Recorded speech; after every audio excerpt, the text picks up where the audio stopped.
Another Savage tier, which means another solo video. And as of the recording of this video, it's been about 4 weeks since Savage released, and now with full best in slot, I think I'm ready to tackle another series of these solo challenges. If you're new to the series, we try and see what high-end content can and cannot be soloed. This includes extreme trials and savage raids, not normal mode content. Before anyone tells me something that can be soloed, do keep that in mind. I've already made 2 previous videos a few months back trying to solo what I could do with the last Savage tier best in slot, so go watch those if you're not caught up yet. But if you just want to know what can and can't be soloed, here's a summary of what could and couldn't be soloed a few months back.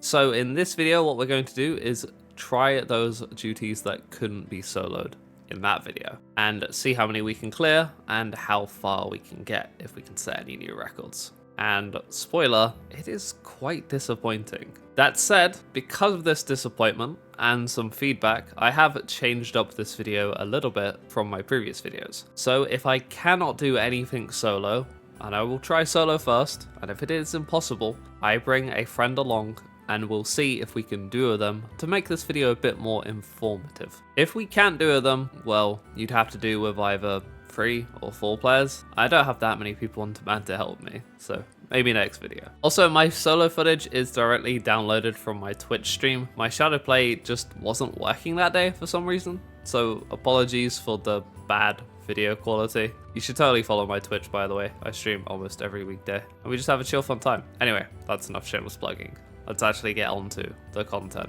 So as per tradition in every single one of these solo videos, we have to try Susano Extreme. It's the only Stormblood piece of content that just hasn't been possible yet. So here's how Susano works. He pushes at 75%, but if we can get him to do a long mechanic, he will be cast locked in that mechanic and he won't be able to transition into the next phase, which gives me an opportunity to kill him before he phase transitions, because the next phase is just impossible to solo. So what I do is I wait for this orange marker to appear, and that's my signal to start bursting. But no matter what I tried, I couldn't quite get him down. My best was 33%, so maybe as a DPS with full best in slot, which I unfortunately don't have. But Dark Knight does have some pretty good damage when it comes to burst, so honestly, I'm not really sure. I think with the final Savage tier gear, this might finally be soloable, so that's exciting at least. Also, I didn't bother to duo this one, as the moment you bring a second player, the entire fight is trivialized, as one player can just handle the sword while the other damages it. And I think a lot of people know this already, so I'll let you know that it is very doable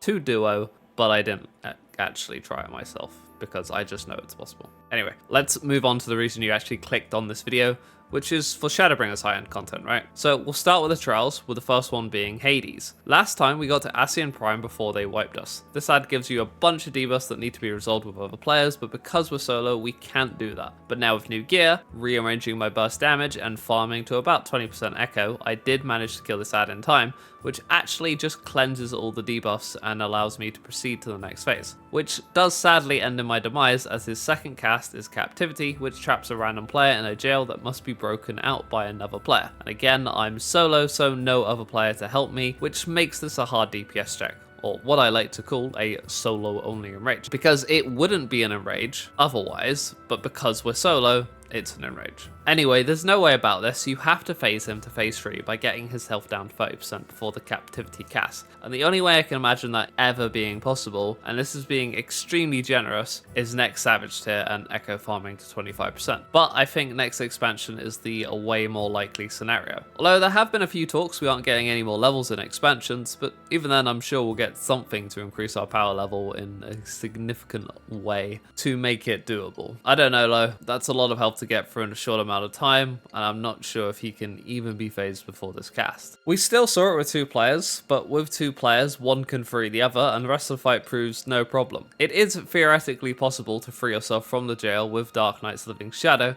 but there's a few problems with that. First, I need Shadow for the previous ad. It takes all of my burst to kill it in time, with only a few seconds to spare on my debuffs. Second, does the Shadow even do enough damage to break the jail? And third, will the Shadow even attack the jail? The only reason it works on E4S's Titan is because he's still targetable, but Hades becomes untargetable during the jail, which means the shadow won't have a target to cleave, which is kind of problematic. So by next Savage patch, it could be feasible to stack to 25% echo, skip using Living Shadow on the ad and then test it, but I just fear the worst. I guess we'll see when it comes to it. The next two trials, Sea of Sacrifice and Moria Misera, I didn't even want to attempt because I just know they're not possible, but I gave them a shot for proof of concept. The Warrior Light has to be killed before the ad phase, otherwise the hard tank LB3 requirement check will wipe you, if you can even get past the ad phase. And he uses True Living Dead at the start here, which I can't heal as a Dark Knight. It's possible as a warrior or paladin, but I don't have the weapons, and even then I just can't see them being possible. And I can't even guess when it'll be soloable. I wouldn't even say next expansion, but maybe the one after that. Either way, then we tried it duo, and it's still not really a thing. You have to defeat him before the ad phase yet again, and we did make it to the ad phase and then a wipe, but even if we somehow managed to get through this, we don't have the tank LB3 for the mechanic that hard requires it. So maybe with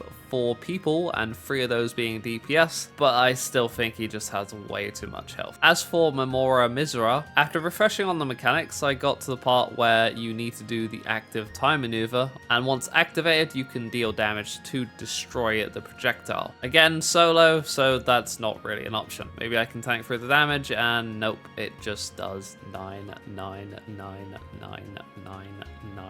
damage. So we try duo. Even though there's 2 interactables here, only one player needs to interact with it, while the other stays out and destroys the projectile once it becomes targetable. The rest of the fight is pretty easy, as you'll kill him before he does anything scary. Moving on to the raids, and funnily enough, E1S, the very first raid of the expansion, we couldn't do solo, but maybe now it's possible. And for a lot of these fights, what I'll do is use a strength potion before entering the duty. Then once I entered, I keep the strength potion effect and it's off cooldown again, so I can get more strength potion uptime. Only thing is my second one needs to be popped early if I want it back up in time after the ad phase, so I pop it when I have about 10 seconds left on my previous one. Then we continue like normal, using invulnerability on these orbs, and I even came up with the idea to delay the ad phase so my cooldowns and potion have more time to come back up. So we wait until the ad casts onto dust, kill it, and then wait around for this cutscene to finish. Then the boss becomes targetable again, and we need to kill him before he finishes Vice and Virtue. Unfortunately, I just do not have the damage nor an invulnerability to live through this, so it wipes me. It's a weird mechanic. It's some kind of light party stack, but for some reason, its solo interaction just straight up kills you. Still, 13% is pretty good, and I can see this finally being doable in the next Savage tier. Probably even with its crafted gear, but I like to wait until I'm fully best in slot before I make these kind of videos so I can just do them all in one go. With Duo, Eden died before we even got to the ad phase, which made it infinitely more chill. Next up, E3S. This was actually doable with the last Savage best in slot by dodging the solo enrage mechanic with a well-timed gap closer that dodged the instant death mechanic. It's kind of crazy what people think of, and it does give me ideas of how to handle stuff like this in the future. Still, with Cruiserweight best in slot, this fight is very trivialized now and easily soloable. And that's our first success of the video when it comes to solo, so surely we'll get more, right? Well, let's see. E5S wasn't soloable before. He has a solo enrage, and the last time we got him to 50%, and this time we got him to 39%. So like, I don't think this will be soloable until next expansion. That said, with a duo, we got him down just before the solo enrage goes off. It's close, but as long as you're relatively geared, it's quite doable duo. If you don't manage to kill him before this mechanic, you will wipe, as you do need 8 players for it. Alright then, moving on, we have E7S. By the way, I just hate this port mechanic. I simply do not understand it, so I just stood between these 2 spots that were possible safe spots, and this happens in 3 sets, and each set the same spot within these 2 spots doesn't get hit twice. So I just alternated between these 2 spots, and if my spot got hit, I'd stay put for the next hit, and if my spot was safe, then I'd move over for the next hit. Rinse and repeat. That aside, the real killer and solo enrage is the ad phase. There's 3 ads here, they all tether together and give each other a massive damage reduction. 2 are tankable and 1 rotates around the arena. So we have to kill one of the tankable ones before the other tankable one moves to me and tethers it, which just is not possible. Last time I got it to 46%, this time 38%, which is barely a difference despite the huge upgrade in gear. So maybe this will be soloable with the last Savage patch, but but I doubt it. I expect it will be easy low come next expansion. Then I brought in my duo who actually helped me figure out the portal mechanic, and I'm the 10-year experienced raider here. I knew the basic concept, but all the portals confuses my small brain, when it's as easy as red or blue first and they fire from east to west. Anyway, the ad phase is the pain in the ass here. We discovered you need to kill all the ads at the same time, which kills my hope of ever soloing this. But with 2 people, we could keep the ads separated and control their HP percentages until they were all low and then just finish them off at the same time. The rest of the fight is pretty straightforward, but I do think you need to kill it before this mechanic goes off. I don't know, but it looks kind of scary and I just use Living Dead for it.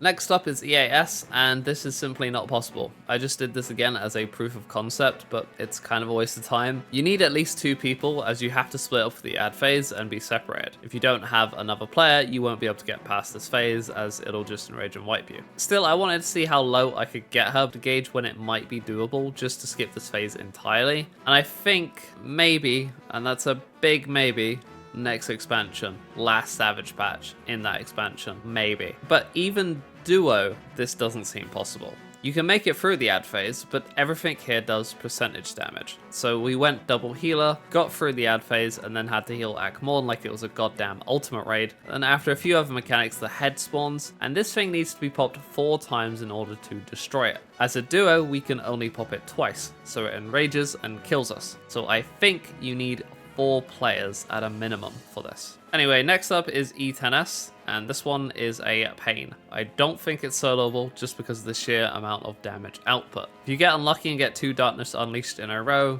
you'll die. You also need to appropriately spread out your mitigation, as almost every mechanic in this fight hurts. I thought this would be a bit easier with more gear, but no, it still really hurts. Shadow Clone does a stack on you that hurts, then these orbs really hurt, and the second set always just kills me. So maybe next tier, if not, next expansion, where the damage should become a lot less painful. Either way, I then brought in my duo, and the orbs became significantly easier to deal with as we just split them between each other. The scary thing here is near the end with these towers, which go off and give everyone a doom if they're not all taken, which clearly we can't do as 2 people. But we did actually manage to kill it before the doom killed us. But this does make me fear doing this solo, as this will just be another hard solo enrage, and even with next tier best in slot, unless you can beat the boss before this mechanic happens, it's not going to be soloable. So I think soloing this is a next expansion angle, but regardless of that, I'll still try it with the next tier's best in slot. Anyway, that's so far so bad, right? Not much has been soloable. But let's see what E11S is like now. So after a few attempts of me just derusting this fight, remembering mechanics, and still eating a lot of the bad, I finally got back to where I was last time. Prismatic Deception. I explained this mechanic in my last video, but basically there's only 2 possible safe spots, and I can only check 3 out of the 8 ads at a time, which leaves my chances pretty low, but with enough luck I did manage to get through it and enter the final phase, and despite eating even more bad, I did actually manage to get it down. This was actually possible last patch, something to do with Paladin and being able to avoid a forced damage down, so that's impressive as hell. But I'm just happy it's a lot easier now, well, except needing extreme luck. Still, another success at least, and we haven't had many of those so far. So let's see how E12S goes. This took me some time to get back into. I even went back and watched my old videos just to see how I mitigated the fight to save me time experimenting all over again. And just like last time, I got to the lions and it's just over from there. Maybe if I could somehow save my invulnerability for this, but I just can't see that being feasible right now. Still, from last time, I made a 20% difference in health. So I'm thinking next Savage patch, this should be soloable, but I'm not sure about phase 2. So I brought my duo in, and unsurprisingly enough, having another player makes phasing the boss before lines significantly easier. So now at phase 2, I wanted to try and see how soloing goes. So I requested my duo to jump off while I try, and everything went pretty smoothly until the traffic light mechanic. So there's 6 of these traffic lights, and they go off in pairs opposite of each other, according to the tethers. Either way, these traffic lights will beam the closest player. If you get hit twice, you'll get a doom and die. which makes this a solo enrage, which is really early into the fight, and I only had her at 70%. So this is a next expansion angle for sure. We tried duoing it, but it was the same result. No way we were going to defeat the boss before this mechanic came up, and there was just no way to solve it. We did play around with the idea of doing it as healers and just resurrecting each other, but we couldn't even make it past phase 1's damage. Either way, that concludes this little experiment, so let's look at the results. For Trials, nothing has changed. The same from last patch that was soloable is still obviously soloable, and the stuff that wasn't soloable is still not soloable. But I'll add to this list of what you can duo for those that care. As for the raids, we can finally put E3S and E11S on the soloable list, while the rest remain the same, with E1S, E5S, E7S, and E10S being doable with a duo. With that said, we only have one more Savage patch to go before we finalize everything in Dawn Trail that is soloable, so expect another video in a few months' time for that update. I'll even continue to experiment with fights that you can duo, or maybe even try trioing if there's enough demand for it. Anyway, that's it from me. If you enjoyed the video, don't forget to do all the YouTube things. Maybe check out the Patreon where you can vote on upcoming video ideas, get early access to videos, and get your name in the credits. Otherwise, thanks a lot for watching, and I'll see you in the next one. Until then, take it easy, and goodbye.